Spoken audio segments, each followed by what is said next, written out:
ആകാശവാണി. നമസ്കാരം. വാർത്തകൾ വായിക്കുന്നത് അരവിന്ദ്.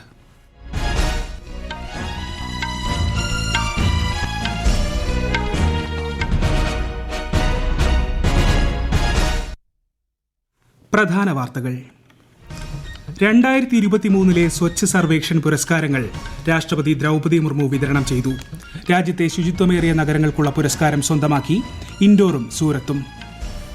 ദേശീയ യുവജനോത്സവത്തിനും 30,500 കോടി രൂപയുടെ വിവിധ വികസന പദ്ധതികൾക്കും പ്രധാനമന്ത്രി നരേന്ദ്രമോദി നാളെ മഹാരാഷ്ട്രയിൽ തുടക്കം കുറിക്കും. പാർലമെന്റിന്റെ ബജറ്റ് സമ്മേളനത്തിന് ഈ മാസം 31-ന് തുടക്കം. ധനമന്ത്രി നിർമ്മല സീതാരാമൻ ഫെബ്രുവരി 1-ന് ഇടക്കാല ബജറ്റ് അവതരിപ്പിക്കും.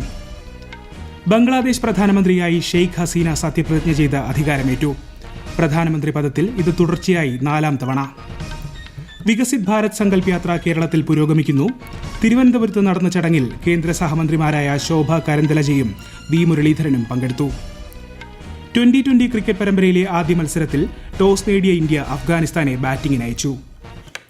വാർത്തകൾ വിശദമായി. ദശലക്ഷക്കണക്കിന് ആളുകൾക്ക് സ്വച്ഛ് ഭാരത് മിഷൻ ഉപജീവനമാർഗം പ്രദാനം ചെയ്യുന്നുവെന്ന് രാഷ്ട്രപതി ദ്രൗപദി മുർമു. ന്യൂഡൽഹിയിലെ ഭാരത് മണ്ഡപത്തിൽ നടന്ന ചടങ്ങിൽ സ്വച്ഛ് സർവേക്ഷൺ പുരസ്കാരങ്ങൾ രാഷ്ട്രപതി വിതരണം ചെയ്തു.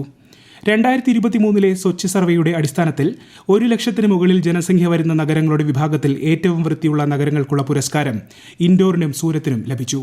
തുടർച്ചയായി 7-ാം തവണയാണ് ഇൻഡോർ ഈ പുരസ്കാരത്തിന് അർഹമാകുന്നത്. സംസ്ഥാനങ്ങളുടെ വിഭാഗത്തിൽ മഹാരാഷ്ട്ര 1-ഉം മധ്യപ്രദേശും ഛത്തീസ്ഗഡും 2ഉം 3ഉം സ്ഥാനങ്ങളും കരസ്ഥമാക്കി. ദേശീയ യുവജനോത്സവത്തിന്റെ ഉദ്ഘാടനം പ്രധാനമന്ത്രി നരേന്ദ്രമോദി നാളെ മഹാരാഷ്ട്രയിലെ നാസിക്കിൽ നിർവഹിക്കും. ചടങ്ങിനോടനുബന്ധിച്ച് രാജ്യത്തെ യുവാക്കളുമായി അദ്ദേഹം ആശയവിനിമയം നടത്തും. സ്വാമി വിവേകാനന്ദന്റെ ആശയങ്ങളും ചിന്തകളും ആദരിക്കുന്നതിനായാണ് അദ്ദേഹത്തിന്റെ ജന്മദിനമായ ജനുവരി 12 എല്ലാ വർഷവും ദേശീയ യുവജന ദിനമായി ആഘോഷിക്കുന്നത്. എന്റെ ഭാരതം വികസിത ഭാരതം 2047 യുവാക്കൾ യുവജനങ്ങൾക്കായി എന്നതാണ് ഈ വർഷത്തെ പ്രമേയം.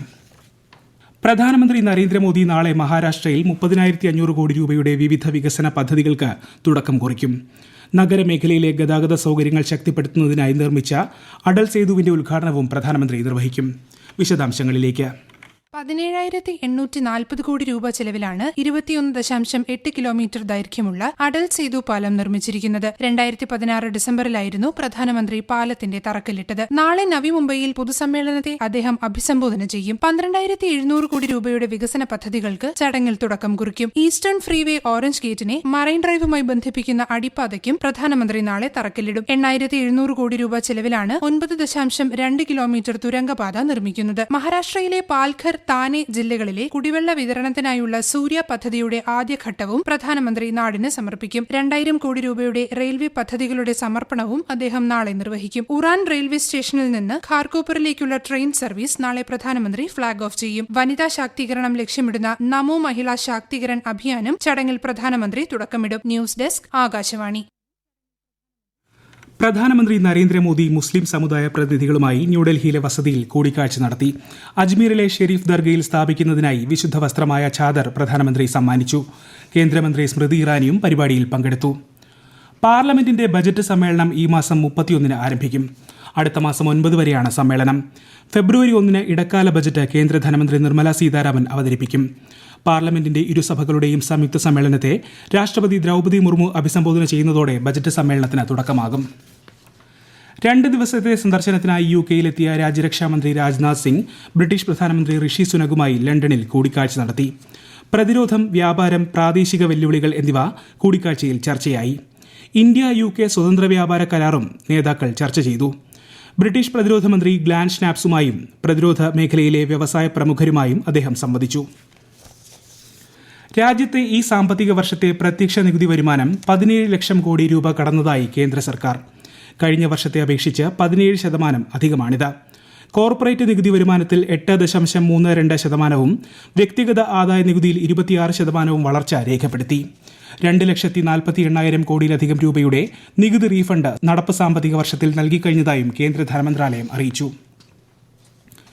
വരാനിരിക്കുന്ന ലോക്സഭാ തെരഞ്ഞെടുപ്പിന് മുന്നോടിയായി ശക്തമായ ഒരുക്കങ്ങൾ നടത്തിവരുന്നതായി മുഖ്യ തെരഞ്ഞെടുപ്പ് കമ്മീഷണർ രാജീവ് കുമാർ. സംസ്ഥാനങ്ങളുടെയും കേന്ദ്രഭരണ പ്രദേശങ്ങളുടെയും മുഖ്യ തിരഞ്ഞെടുപ്പ് ഓഫീസർമാരുടെ സമ്മേളനത്തെ അഭിസംബോധന ചെയ്യുകയായിരുന്നു അദ്ദേഹം.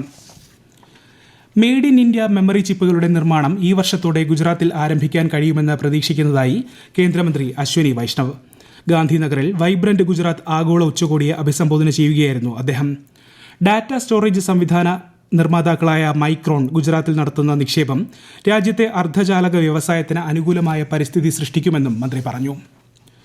ഗുജറാത്തിലെ അഹമ്മദാബാദിൽ നിന്ന് അയോധ്യയിലേക്ക് നേരിട്ടുള്ള വിമാന സർവീസ് കേന്ദ്ര വ്യോമയാന മന്ത്രി ജ്യോതിരാദിത്യ സിന്ധ്യ വീഡിയോ കോൺഫറൻസിംഗിലൂടെ ഉദ്ഘാടനം ചെയ്തു. ഇതോടെ ഇരു നഗരങ്ങൾക്കുമിടയിലെ പ്രതിവാര വിമാന സർവീസുകളുടെ എണ്ണം 3 ഈ വാർത്തകൾ ആകാശവാണിയിൽ നിന്ന്. ആകാശവാണി വാർത്തകളും വാർത്താധിഷ്ഠിത പരിപാടികളും all India radio news Thiruvananthapuram എന്ന യൂട്യൂബ് ചാനലിൽ ലഭ്യമാണ്. കൂടുതൽ വാർത്തകൾക്കായി @all India radio news Thiruvananthapuram എന്ന ഫേസ്ബുക്ക് പേജും @AER_News_TVM എന്ന എക്സ് ഹാൻഡിലും സന്ദർശിക്കാം.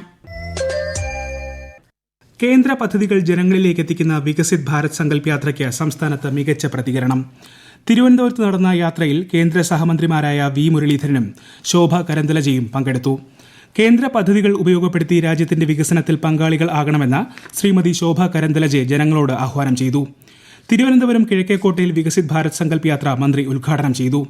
രാജ്യത്തെ ജനങ്ങളുടെ അടിസ്ഥാന ആവശ്യങ്ങൾ നിറവേറ്റാനുള്ള ശ്രമങ്ങളാണ് കേന്ദ്ര സർക്കാർ നടത്തിക്കൊണ്ടിരിക്കുന്നതെന്ന് കേന്ദ്ര സഹമന്ത്രി വി മുരളീധരൻ പറഞ്ഞു. വർക്കല മണമ്പൂരിൽ വികസിത് ഭാരത് സങ്കൽപ് യാത്രയിൽ മുഖ്യാതിഥിയായി പങ്കെടുക്കുകയായിരുന്നു അദ്ദേഹം. വികസിത് ഭാരത് സങ്കൽപ് യാത്ര ഇന്ന് കൊല്ലം ജില്ലയിലെ ചിന്നക്കടയിലും നടന്നു. ആലപ്പുഴ ജില്ലയിൽ ചെങ്ങന്നൂരിലും തകഴി ഗ്രാമപഞ്ചായത്തിലുമാണ് യാത്ര ഇന്ന് എത്തിച്ചേർന്നത്. കോട്ടയം, ഇടുക്കി, തൃശൂർ, എറണാകുളം, മലപ്പുറം ജില്ലകളിലെ വിവിധ നഗരപ്രദേശങ്ങളിലും ഗ്രാമപഞ്ചായത്തുകളിലും പര്യടനം നടന്നു. മകരവിളക്കിനൊരുങ്ങി ശബരിമല സന്നിധാനം. ഭക്തർക്ക് പരമാവധി സൗകര്യങ്ങൾ ഒരുക്കിയതായി തിരുവിതാംകൂർ ദേവസ്വം ബോർഡ് അറിയിച്ചു. 4 ലക്ഷത്തിലധികം ഭക്തർ ഇക്കുറി മകരജ്യോതി ദർശിക്കുമെന്നാണ് പ്രതീക്ഷിക്കുന്നത്. തിരുവാഭരണ ഘോഷയാത്ര പന്തളത്ത് നിന്ന് മറ്റന്നാൾ പുറപ്പെടും.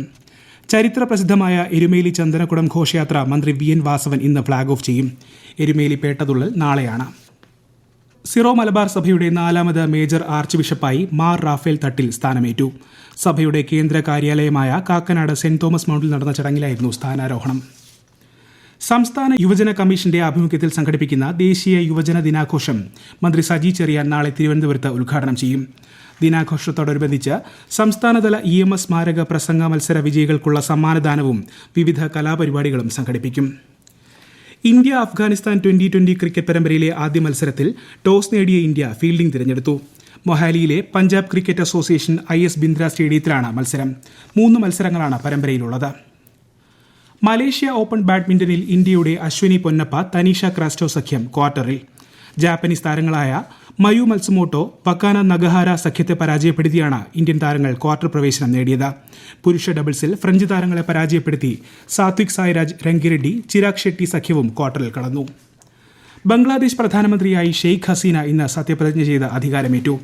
തലസ്ഥാനമായ ധാക്കയിൽ നടന്ന ചടങ്ങിൽ പ്രസിഡന്റ് മുഹമ്മദ് ഷഹാബുദ്ദീൻ സത്യവാചകം ചൊല്ലിക്കൊടുത്തു. തുടർച്ചയായി 4ാം തവണയാണ് അവാമി ലീഗ് നേതാവായ ഷെയ്ഖ് ഹസീന ബംഗ്ലാദേശിന്റെ പ്രധാനമന്ത്രി പദത്തിൽ എത്തുന്നത്. 25 മന്ത്രിമാരും 11 സഹമന്ത്രിമാരും പ്രധാനമന്ത്രിക്കൊപ്പം സത്യപ്രതിജ്ഞ ചെയ്തു. പസഫിക് ദ്വീപ് രാജ്യമായ പാപ്പുവ ന്യൂ ഗിനിയിൽ അടിയന്തരാവസ്ഥ പ്രഖ്യാപിച്ചു. കലാപത്തിൽ 16 പേർ കൊല്ലപ്പെട്ടതിനെ തുടർന്നാണ് പ്രഖ്യാപനം.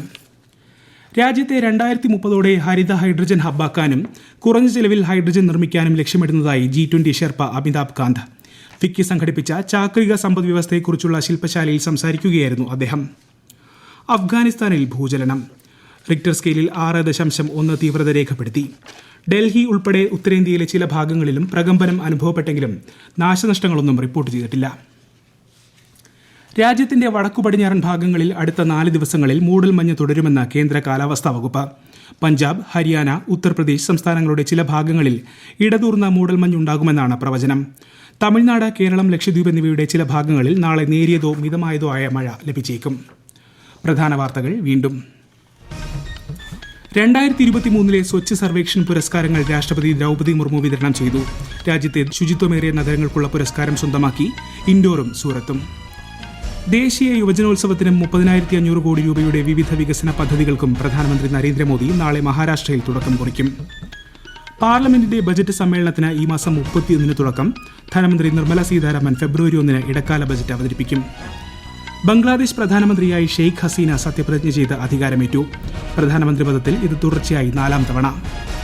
വികസിത് ഭാരത് സങ്കല്പ് യാത്ര കേരളത്തിൽ പുരോഗമിക്കുന്നു. തിരുവനന്തപുരത്ത് നടന്ന ചടങ്ങിൽ കേന്ദ്ര സഹമന്ത്രിമാരായ ശോഭ കരന്തലജയും വി മുരളീധരനും പങ്കെടുത്തു. 2020 ക്രിക്കറ്റ് പരമ്പരയിലെ ആദ്യ മത്സരത്തിൽ ടോസ് നേടിയ ഇന്ത്യ അഫ്ഗാനിസ്ഥാനെ ബാറ്റിംഗിന് അയച്ചു. വാർത്തകൾ കഴിഞ്ഞു. അടുത്ത വാർത്താ പ്രക്ഷേപണം രാത്രി 8:35.